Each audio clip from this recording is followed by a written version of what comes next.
When Bryce Dalton ripped Victoria Sterling's blouse in the faculty lounge while live streaming, "Let's see what the new diversity hire looks like underneath," he had no idea her roundhouse kick response would get 50 million views in 24 hours.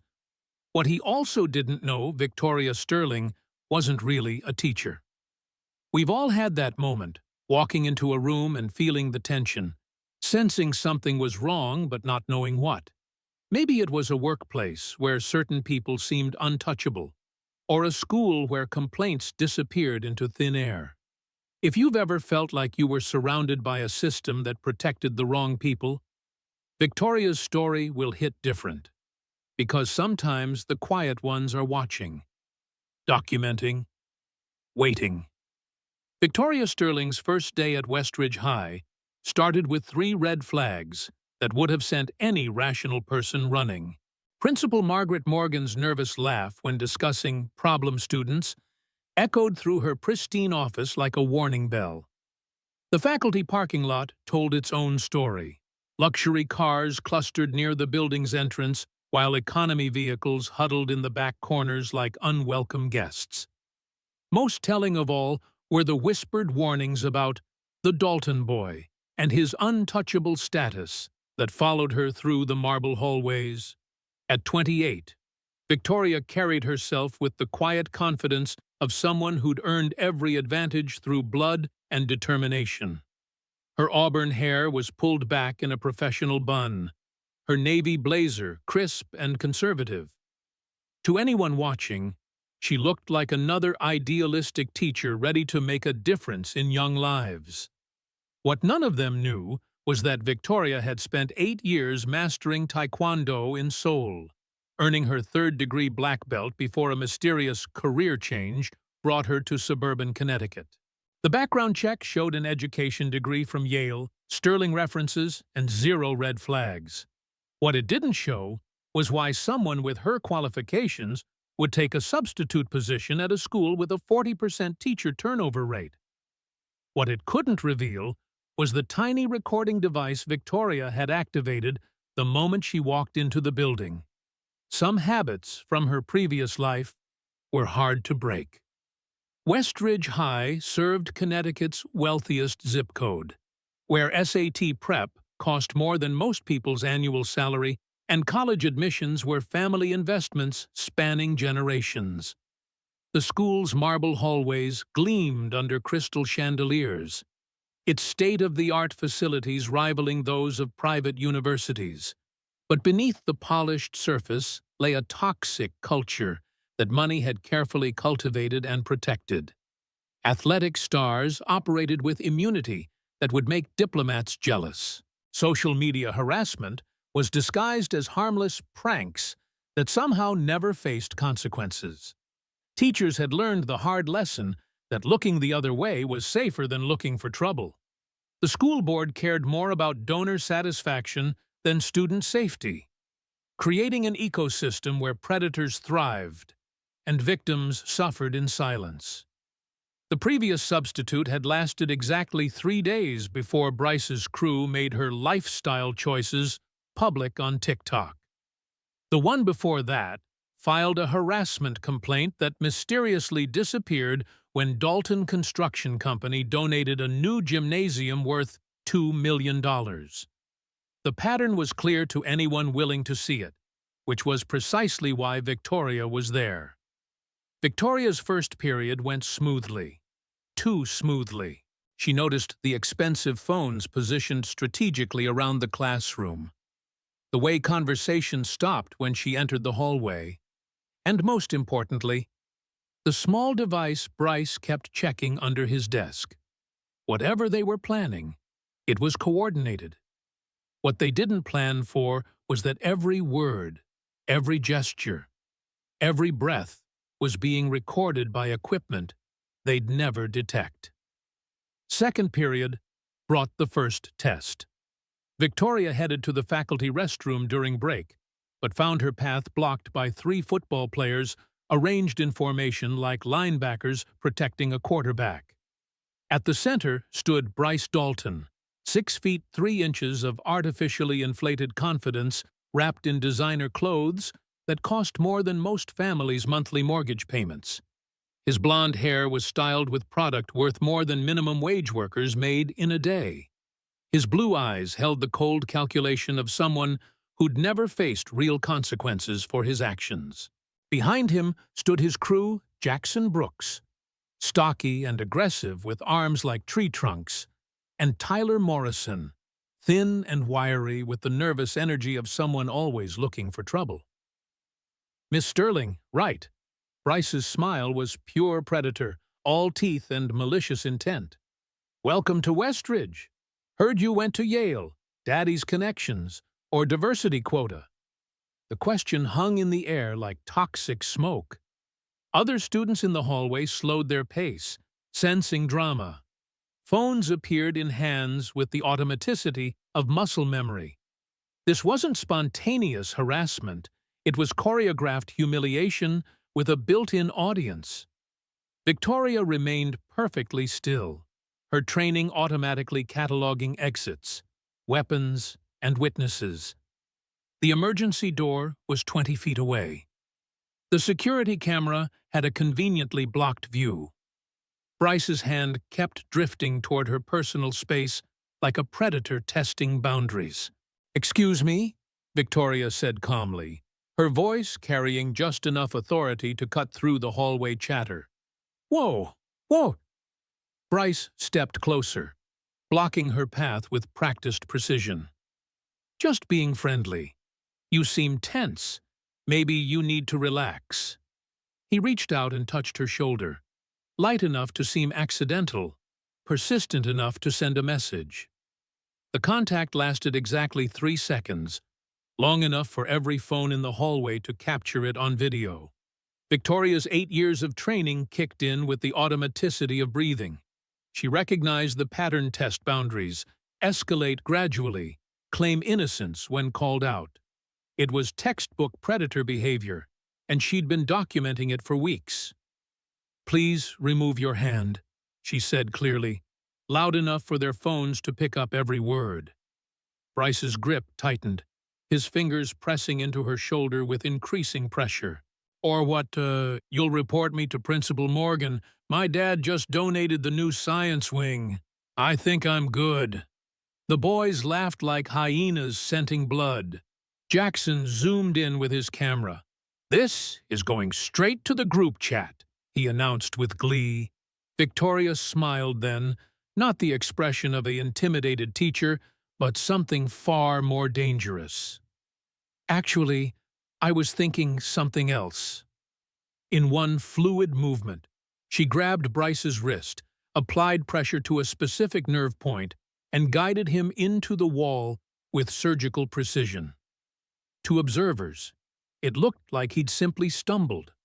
To Bryce, it felt like his arm was caught in a steel vise that had materialized from nowhere. "Fascinating," Victoria said conversationally, maintaining her grip with effortless control. "Did you know the human wrist contains 8 small bones? Apply pressure to the right point, and even a 200-pound athlete becomes very cooperative." Bryce's face went pale as his nervous system sent urgent distress signals to his brain. "Let go! You can't touch students." "I'm preventing you from touching me without consent. That's called self-defense." Victoria's voice remained calm, almost educational. "Your phones are recording.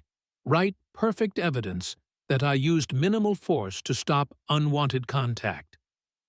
She released him and stepped back, leaving 3 confused boys staring at footage that didn't match their expectations.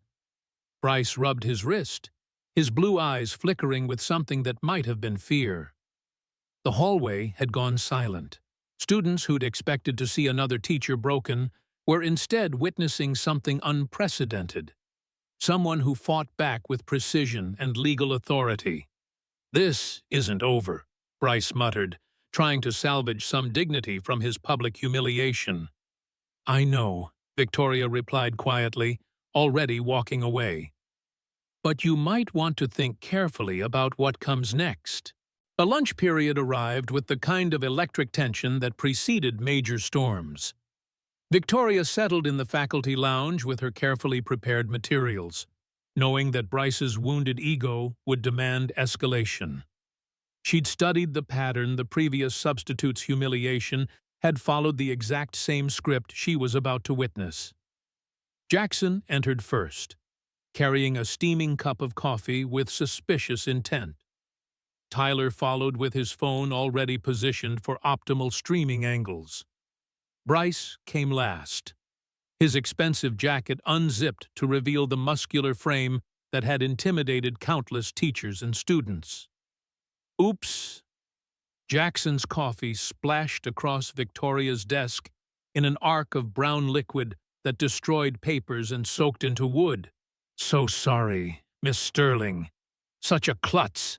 Tyler's phone was already streaming live to 2,000 followers, the viewer count climbing steadily as notifications spread through social media networks. Westridge High Faculty Drama. Live watch. New teacher get pranked. Comments flooded the live stream in real time. LOL. This is gonna be good. And bet she cries. And teachers are so weak. The audience was hungry for humiliation, primed for entertainment at someone else's expense. Bryce moved in for the kill with practiced confidence. "Here, let me help you with that." His hands reached for her coffee-stained blazer with false concern. "We should get this off before it stains permanently." Without warning, his fingers grabbed her blouse and pulled with vicious intent. Buttons popped like tiny explosions. Fabric tore with a sound like ripping silk. Her professional blazer fell open, exposing the camisole underneath in a moment of calculated violation that left her partially undressed before thousands of strangers. The live stream exploded with activity. Viewer count spiked to 5,000, then 10,000. Comments scrolled past in a blur of excitement and shock. "Holy shit!" And "Did you see that?" And "Someone call the police." Victoria stood there, half undressed and humiliated, while thousands of people watched her violation in real time. This was the moment that usually broke teachers, the instant when dignity cracked and authority crumbled. Bryce's smile widened as he savored his victory. But Victoria Sterling wasn't other teachers. She looked directly into Tyler's camera and smiled, not the expression of a broken victim, but something that made the live stream comments pause in confusion. "Thank you," she said calmly, her voice cutting through the chaos with surgical precision, "for documenting sexual assault so clearly." Then she moved. Her right leg whipped up in a perfect roundhouse kick that seemed to materialize from nowhere. The technique was flawless, 8 years of training compressed into one explosive moment. Her foot connected with Bryce's temple with surgical precision, exactly enough force to shut down his nervous system without causing permanent damage. The impact sounded like a gunshot in the confined space. Bryce's eyes rolled back as his brain processed the sudden interruption of blood flow. His knees buckled, his expensive clothes offered no protection, and his 200-pound frame collapsed to the floor like a demolished building. The silence that followed was deafening. Tyler's phone continued streaming, capturing every detail in high definition. 10,000 viewers became 20,000 in seconds as shares exploded across social media platforms. "I'm Victoria Sterling," she announced to the camera, straightening her torn blouse with calm dignity. "And I'm not your typical substitute teacher." Jackson and Tyler stared in shock as emergency notifications flooded their phones. The video was going viral in real time, spreading through social networks with the velocity of wildfire. Comments shifted from entertainment to amazement. "Oh my God! And did she just? And that was perfect!" The faculty lounge door burst open as Principal Morgan rushed in with security, her face cycling through confusion, horror, and growing panic. Behind her came someone Victoria recognized but had never expected to see Agent Sarah Chen from the FBI's Civil Rights Division. "Miss Sterling," Agent Chen said formally, her voice carrying federal authority. "I think it's time." Tyler's live stream was still running, the viewer count climbing past 25,000 as screenshots and clips spread across every major social platform. Victoria nodded and reached into her blazer, producing a badge that gleamed under the fluorescent lights. "Students of Westridge High," Victoria announced to the camera, her voice carrying the weight of federal law enforcement. "My name is Special Agent Victoria Sterling, Federal Bureau of Investigation, Civil Rights Division." The room went silent except for the sound of phones hitting the floor like digital rain. The live stream comments exploded into chaos. "FBI," and "Holy shit, she's a cop," and "This is better than Netflix." Bryce was sitting up now, holding his head and trying to process reality through the fog of concussion. You're FBI. For the past month, I've been investigating reports of systematic harassment and civil rights violations at this school," Victoria continued, her federal credentials transforming the narrative from school drama to federal case. "What you just witnessed, and what thousands of people are currently watching, is Exhibit A in our investigation." Agent Chen stepped forward with handcuffs that gleamed like silver justice. "The Department of Education received 17 complaints about this school in the past year. Sexual harassment, racial discrimination, retaliation against victims. Every complaint was buried by the administration." Victoria looked directly at Tyler's camera, her gaze piercing through the lens to reach every viewer. "This live stream is being recorded by federal agents. Every viewer is a witness to what really happens at Westridge High, when administrators protect predators instead of students." Principal Morgan's face had gone white as fresh snow. "Agent Sterling, surely we can discuss this privately." "Actually, we can't," Victoria cut her off with federal authority, "because this isn't just about Bryce Dalton. This is about a system that enables him, protects him, and silences his victims." The viewer count hit 50,000 and kept climbing like a rocket. Screenshots were spreading across Twitter, TikTok, and Instagram with hashtags that would soon trend worldwide at Roundhouse Justice, #Westridge, Exposed, #Agent Sterling. Bryce struggled to his feet, his football player arrogance cracking like old paint. "This is entrapment. You can't do this." "Actually, I can," Victoria replied with the calm confidence of someone who'd prepared for this moment for months. "Everything I did was legal response to assault.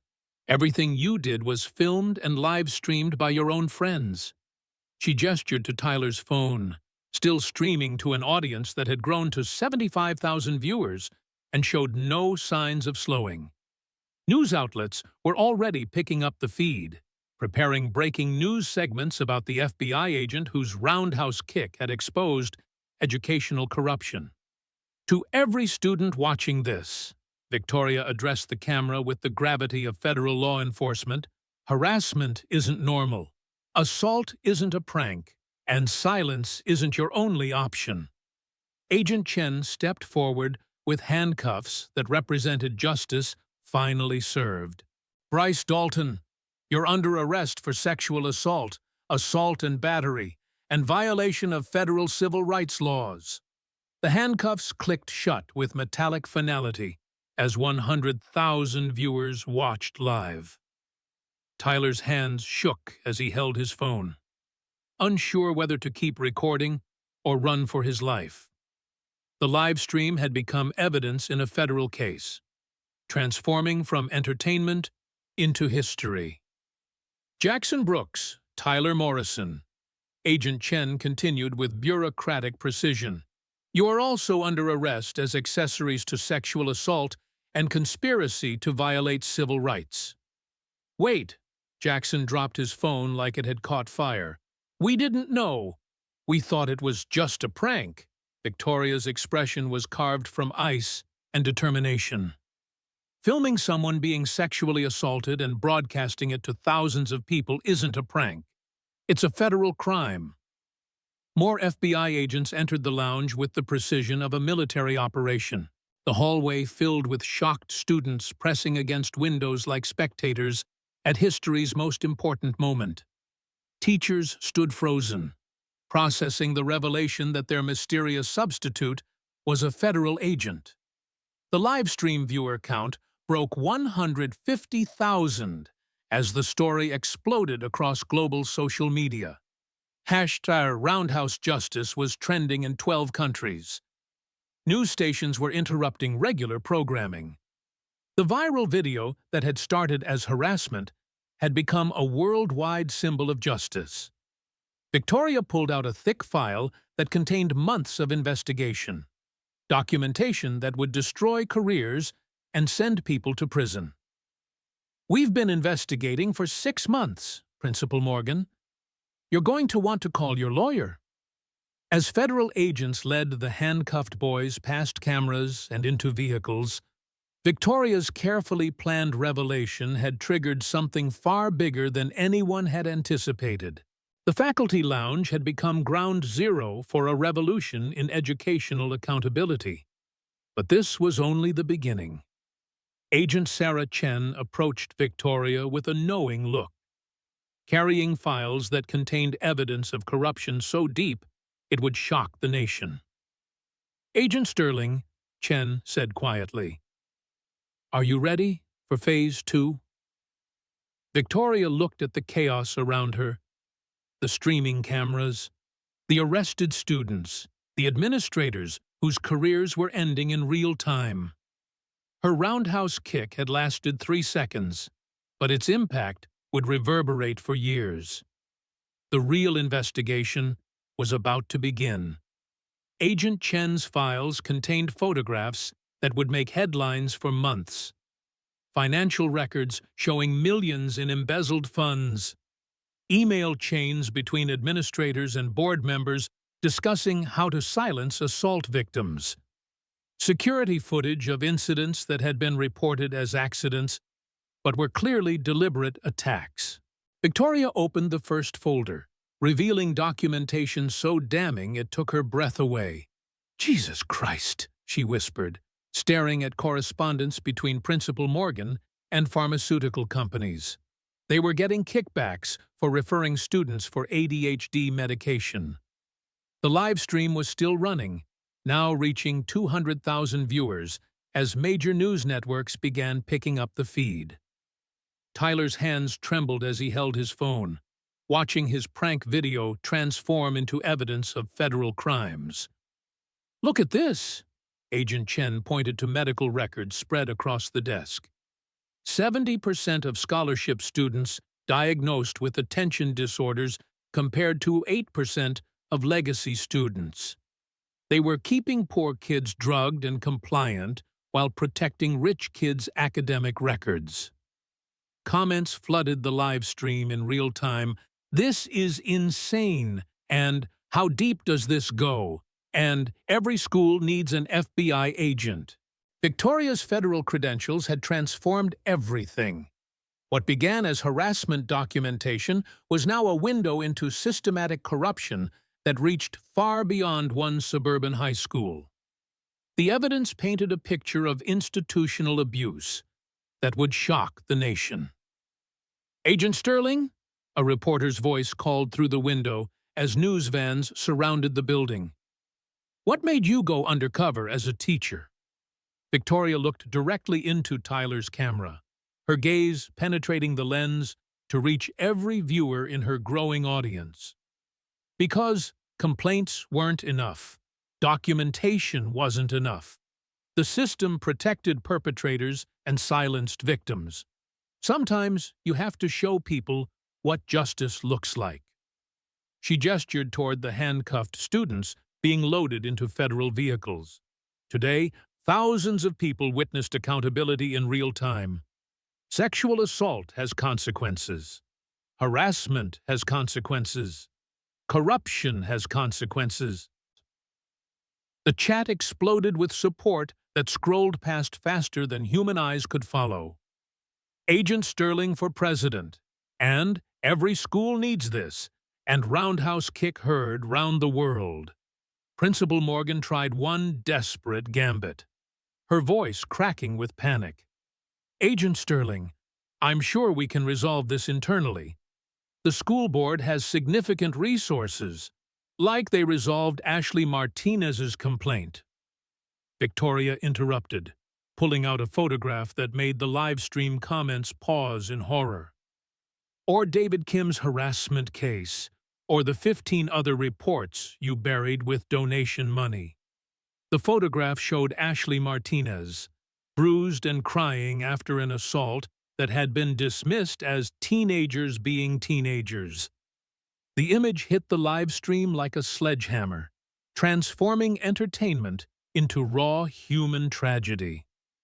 This is Ashley after Bryce and his friends pranked her in the locker room, Victoria announced to her 250,000 viewers. She transferred schools because no one would protect her. Her parents were told, boys will be boys. Another photograph appeared. David Kim with a black eye that had allegedly happened during horseplay in the gymnasium. David, after he refused to do homework for athletes. His family was threatened with deportation if they pursued legal action. The live stream comments shifted to righteous fury.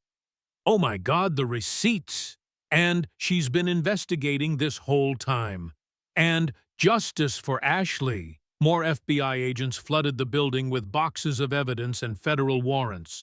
Students pressed against hallway windows, watching their corrupt administrators being led away in handcuffs, while their phones captured every moment for social media posterity. Superintendent William Davis arrived with a convoy of lawyers, his face purple with rage and growing panic. Agent Sterling, this is highly irregular. You should have coordinated with district officials. Yeah, Victoria smiled grimly, producing more files that contained correspondence proving coordination had been attempted and ignored. We tried 3 times. Your office failed to return our calls about ongoing civil rights violations. Agent Chen stepped forward with documentation that would end careers and destroy reputations. We have records of every complaint filed, every report buried, every victim silenced. The Dalton family's donations, the Morrisons' construction contracts, the Brooks family's legal services, all used as leverage to protect predators. The live stream audience had grown to 500,000 viewers as the story exploded across global social media platforms. International news outlets were preparing special reports. The hashtag Roundhouse Justice was trending in 27 countries. The Department of Education will be conducting a full audit of this district's Title IX compliance, Agent Chen announced to the cameras. Federal funding is suspended pending investigation. Students in the hallway began cheering, a sound that carried through the building like liberation itself. Word spread through the school with lightning speed. The untouchable bullies were in handcuffs. The corrupt administration was exposed.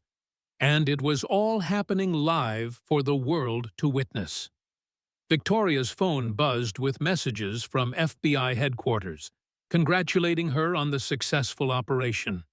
Media requests flooded in from every major network. Foreign journalists were requesting interviews about American educational corruption.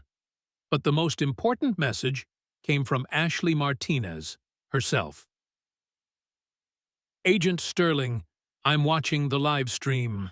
Thank you for believing us when no one else would. By 3 p.m., Westridge High was under complete federal control. FBI agents had seized computers, financial records, and communication devices. The school board was dissolved pending criminal investigation. Athletic programs were suspended until new oversight could be established. Victoria stood in the chaos, watching justice unfold with the satisfaction of someone who'd spent months preparing for this moment. Sometimes, she told Agent Chen, the only way to fix a broken system is to break it completely and rebuild. The viral video had been watched by over 2 million people in 6 hours. Social media platforms struggled to handle the traffic as shares exploded across every demographic. Victoria's roundhouse kick was being analyzed frame by martial arts experts, legal scholars, and social justice advocates. Perfect technique. FBI agent's kick breaks down systematic corruption, read headlines across major newspapers.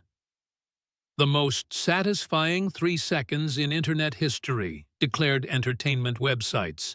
When justice has a black belt, proclaimed international news services. Victoria's Taekwondo instructor in Seoul posted a proud tribute that went viral in Korea. Her Yale classmates shared old photographs of her competition victories. The FBI's recruitment website crashed from application overflow as young people inspired by her example sought careers in law enforcement. But the real transformation was happening in individual lives across the country. Students who'd remained silent about harassment began speaking up. Teachers who'd felt powerless found courage to report violations. Parents who'd been intimidated by wealthy families started demanding accountability. Ashley Martinez returned to Westridge as a hero, leading a new peer support group for harassment victims. Agent Sterling showed me that silence isn't protection, she told reporters gathering outside the school. Sometimes you have to fight back. David Kim started a blog documenting educational corruption that led to federal investigations in 3 other districts. I thought I was alone, he wrote in his first post. Victoria proved none of us have to suffer in silence. Maria Santos, a quiet student who'd endured months of racial harassment, found her voice and ran for student body president on a platform of inclusive reform. The old guard is gone, she announced to packed auditoriums. Time to build something better. Even some former enablers found redemption. Teachers who'd stayed silent began reporting violations they'd witnessed. Students who'd participated in harassment campaigns deleted videos and issued public apologies. Parents who'd used influence to protect bullies withdrew their support and demanded transparency. Victoria received thousands of messages that painted a picture of transformation spreading far beyond Connecticut. You inspired me to report my assault. I'm studying criminal justice because of you. Thank you for showing me that fighting back is possible. FBI created a new position based on Victoria's success, school liaison agent, designed to investigate institutional harassment before it could metastasize into systematic abuse. Victoria was promoted to head the program, with authority to place undercover agents in schools nationwide. Federal intervention forced changes that reverberated through the entire educational system. The Department of Education implemented Victoria's Law, mandatory independent oversight for harassment complaints at any institution receiving federal funding. Schools nationwide were required to establish third-party investigation systems, anonymous reporting mechanisms, regular civil rights audits, and zero-tolerance enforcement protocols. The legislation passed Congress with bipartisan support, signed into law by a president who called Victoria's actions a wake-up call for American education. Westridge High was completely restructured from foundation to leadership. New administration was hired from outside the district. Mandatory bias training became required for all staff. Student-led accountability committees were established with real authority. Transparent disciplinary processes replaced the old system of wealth-based immunity. The school board was dissolved and rebuilt with community oversight that included student representatives, teacher unions, and civil rights advocates. Athletic programs were restructured with new behavioral standards that prioritized character over performance. Social media policies were rewritten to prevent cyberbullying and protect victim privacy. Other schools began implementing proactive reforms with administrators openly stating, "We don't want to be the next Westridge." The phrase became shorthand for institutional accountability, spreading through educational conferences and policy discussions nationwide. Victoria's technique became standard FBI training known as the Sterling Protocol, using minimal force with maximum impact while maintaining legal and moral authority. Law enforcement agencies worldwide requested training materials, incorporating her methods into police academies as examples of appropriate force in harassment situations. The viral video was translated into 47 languages and studied in universities across 6 continents. International education ministers visited Westridge to study the reform process. The United Nations cited the case in human rights discussions about institutional accountability. Victoria's martial arts background inspired a global movement that extended far beyond law enforcement. Women's self-defense enrollment skyrocketed in countries where the video had gone viral. Taekwondo schools reported 300% membership increases. "Kick harassment out" became a campaign slogan for organizations worldwide. The cultural impact was immeasurable. Roundhouse justice entered international lexicon as shorthand for swift, decisive action against institutional corruption. Hollywood bought film rights, Broadway developed a musical, and publishing houses competed for memoir contracts. Victoria declined all entertainment offers, focusing instead on her expanded FBI role. Universities created new courses studying her case, civil rights in educational settings, technology and transparency in institutional accountability, and the Sterling Case Study, when undercover operations go viral, became required classes for education, law, and criminal justice majors. Most importantly, the culture of silence was systematically dismantled. Students learned they had power to demand protection. Teachers learned they had federal support for reporting violations. Administrators learned they faced real consequences for enabling abuse. 5 years later, Victoria received a letter that captured the transformation her actions had triggered. "Agent Sterling, I graduated valedictorian yesterday. I'm heading to Harvard Law in the fall, specializing in civil rights. I want to be like you, someone who fights for people who can't fight for themselves." The girl who was too scared to speak up is now giving speeches about survivor empowerment. "I testified before Congress last month about the need for federal oversight in education. None of this would have happened without your roundhouse kick. You didn't just take down Bryce Dalton. You showed me that I could stand up too." Ashley Martinez. David Kim's blog had become a national platform for exposing educational corruption. His investigative series led to federal interventions in 12 school districts. Maria Santos was accepted to West Point, citing Victoria's example of service above self. Even some perpetrators found genuine redemption. Tyler Morrison's community service at a women's shelter led to understanding harassment's true impact. He became an advocate for bystander intervention training, speaking at schools about the difference between entertainment and enablement.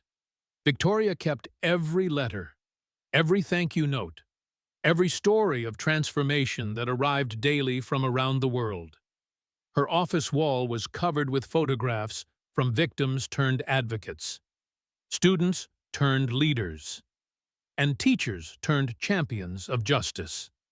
The Westridge Protocol was adopted internationally, with the European Union implementing similar oversight systems. UNESCO cited Victoria's case in global education standards. Exchange programs brought foreign students to study American transparency reforms.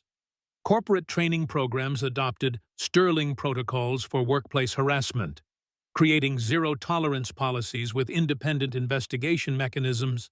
Her techniques were taught at FBI Academy as required training, police academies nationwide, military leadership schools, and corporate security programs. But perhaps the most significant change was happening in classrooms around the world. Students who'd learned about Victoria's story were demanding accountability from their own institutions. Teachers were implementing peer support systems. Administrators were establishing transparent policies before problems developed. The girl who'd gone undercover at one suburban high school had accidentally started a global revolution in institutional accountability. Her 3-second roundhouse kick had become a symbol of what happened when preparation met opportunity, when training met courage, when justice finally got the chance it deserved. Today, Agent Victoria Sterling runs the FBI's Educational Oversight Division, investigating institutional corruption across America. Her Westridge High case study is required reading for anyone working in education, law enforcement, or civil rights advocacy. The school where Bryce Dalton once terrorized victims now produces advocates, leaders, and agents of change. Students who witnessed Victoria's intervention carry her lessons into their own communities, creating ripple effects that continue expanding years later. Somewhere in quiet suburban classrooms, other undercover agents might be taking notes, documenting violations, preparing to deliver justice when traditional systems fail. Victoria's legacy lives on in every student who reports harassment, every teacher who stands up to corruption, every institution that chooses transparency over cover-up. The live stream that started as entertainment ended as education. The harassment that was meant to silence became the catalyst for global change. The roundhouse kick that lasted 3 seconds created consequences that will echo for generations. Victoria Sterling's story reminds us that heroes aren't born. They're trained, positioned, and activated by circumstances that demand someone step forward. Maybe you've witnessed harassment that authorities ignored. Maybe you've seen systems protect perpetrators instead of victims. Maybe you've wondered if one person really can make a difference. The roundhouse kick that went viral wasn't just about martial arts. It was about what happens when preparation meets opportunity, when training meets courage, when justice gets the chance it deserves. Everyone has a moment when they can choose to look away or step forward. Maybe you've been in Ashley's shoes, reporting harassment that got buried. Maybe you've been David, hurt and told to just deal with it. Maybe you've been that teacher who saw everything but felt powerless. Or maybe you were the bystander with the phone, recording but not sure if you should speak up. Every school has its own Bryce Dalton. Every workplace has its own corrupt system. But every community also has people ready to stand up when someone shows them it's possible. What's your Westridge story? The comment section is where real change begins.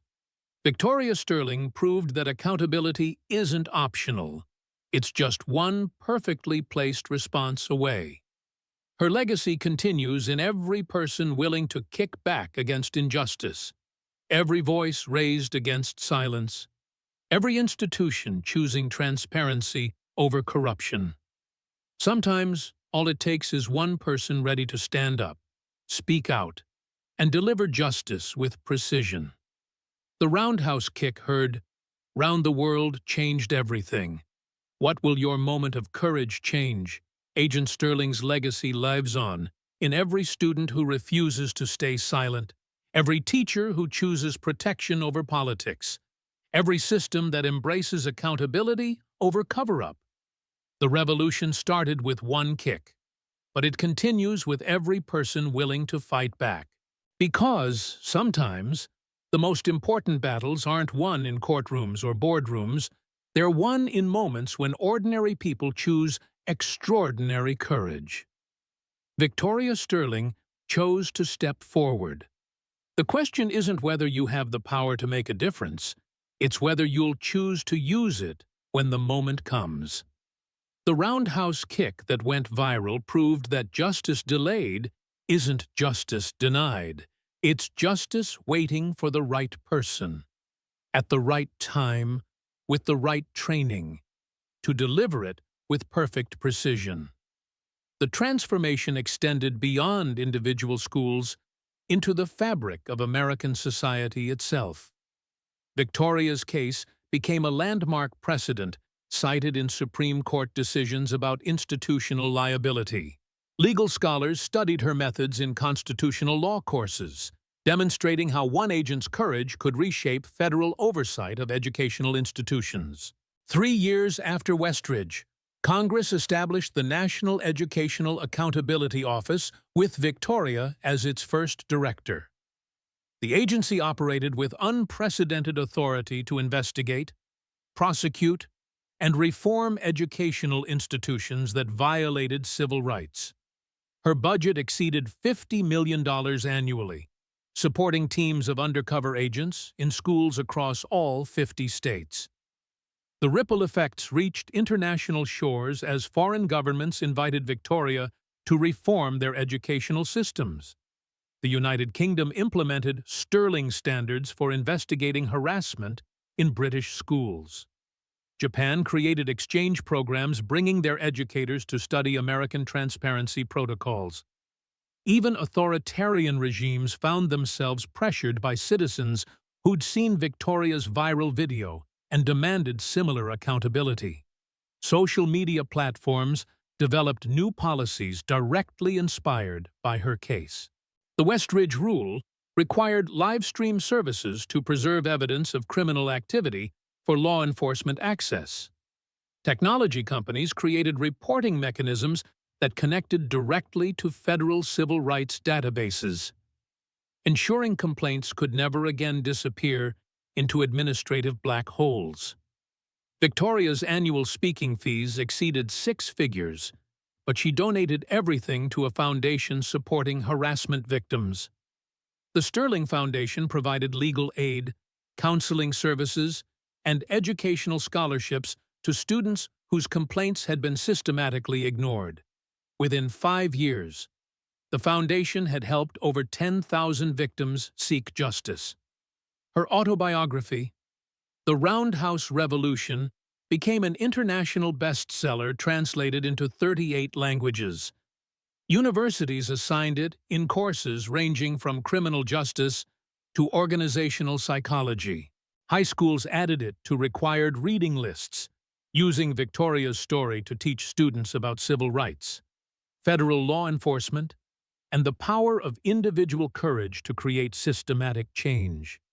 The FBI training facility in Quantico erected a bronze statue of Victoria, executing her famous roundhouse kick. New recruits took oaths beneath her likeness, promising to uphold justice regardless of political pressure or institutional resistance. The inscription read, "Sometimes the most important fight lasts only 3 seconds." But Victoria's greatest pride wasn't in statues or best-selling books. It was in the messages that arrived daily from students, teachers, and parents whose lives had been forever changed by her example. Each story represented another victory against institutional corruption, another voice raised against systematic silence, another person willing to kick back against injustice. The roundhouse kick that went viral had proven that one moment of courage could indeed change the world. Victoria Sterling had transformed from an undercover substitute teacher into a global symbol of accountability, demonstrating that heroes aren't born from special circumstances. They're created when ordinary people choose extraordinary bravery in moments that matter most.